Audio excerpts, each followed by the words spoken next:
Hey guys, so today I am going to install a NMEA 2000 on my Tohatsu 30 horsepower. So let's take a look at what we need.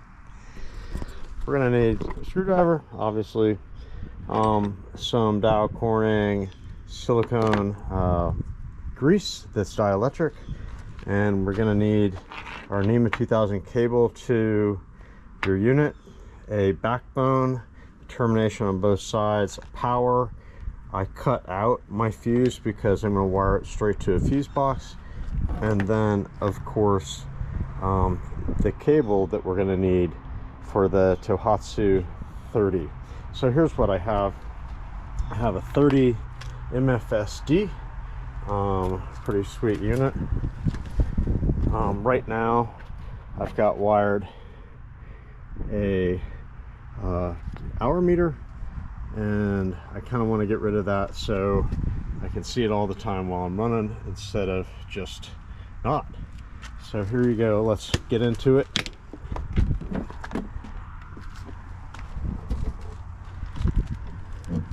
What we're going to need here is a 10 millimeter for here and here, and then under here is where the cable's going to be, so stay in touch.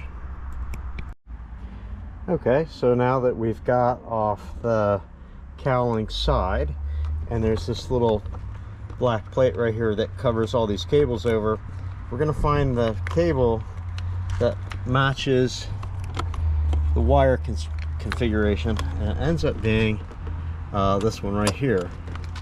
So there you go. Here's the cap, and then this is what the inside of that cable connector looks like.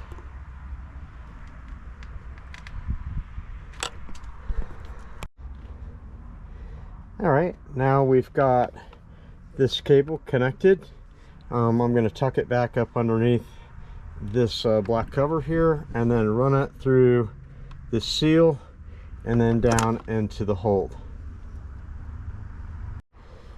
All right, so we're going to run it through this little rubber grommet thing here, that wet seal. Make sure that these two guys are connected back in here, or else you won't be able to shift. All right, well, I got it buttoned up. It decided it wanted to fight me a little bit, so I had to put a tie wrap on this gland seal here and get it to cinch down so I could get that bolt, that 10 mil back in. And I re-tie wrapped everything, making sure that I didn't pinch my fuel line, and I put some chafe guard around it because there's lots of stuff that it can get chafed on. So next part is to hook the electronics, the backbone up to it in the bowels of the boat.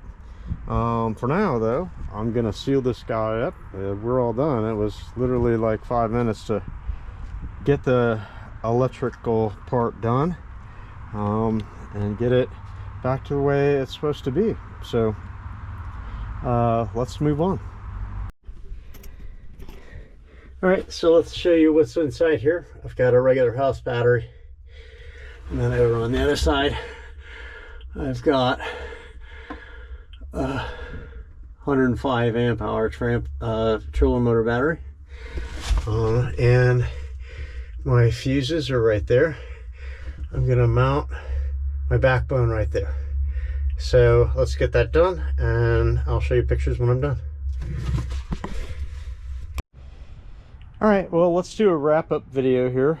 Got the cables run. We went from here down and into the hole. So let's take a look at that. It's a little tight fit. I think we got it done.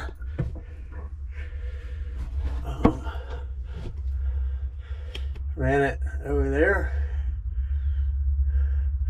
and then out to my Simrad holder there, which tucks out and away when I'm not using it. But there you go. Hopefully I'll have engine data here in just a little bit. It's only supposed to show numbers when it runs, so next update will be when I run. Alright, well, we're ready to water test this thing, and let's see what we need to do here. I think it's going to be pretty easy. So let's go to our main screen, hit instruments. Wow, literally no setup. There's no setup. So we've got course over ground, and we've got TAC and digital and analog, and the shift position. But I'm pretty sure the shift position doesn't work for a 30 horse. So anyways, that's it. It's pretty easy, and I wanted to thank goldenchannels.com and Eric for really just giving us what we need. It's a pretty straightforward process. So look forward to see your comments in comments below.